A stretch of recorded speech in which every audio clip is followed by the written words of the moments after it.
Iskeekö luontoretkillä nestehukka?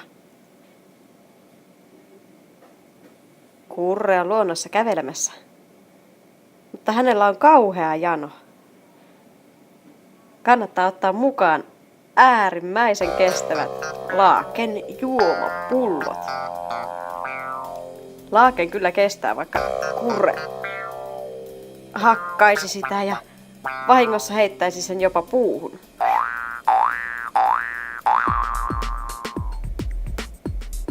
Nyt on Kurren jano tyydytetty ja tyytyväisenä voi jatkaa matkaa.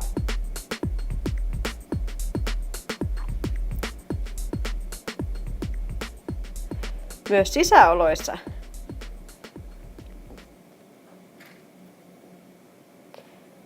Kurre juoksee aina liian lujaa portaita.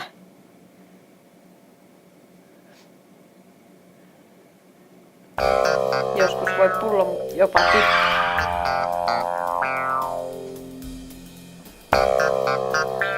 Säilyy varmasti ehjänä. Laakenpullon kuljetus ja käyttö on hurjan kätevää.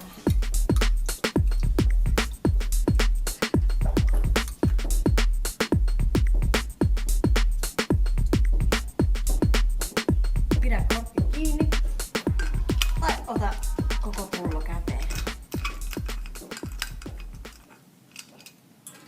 Toimii myös vaativissa oloissa.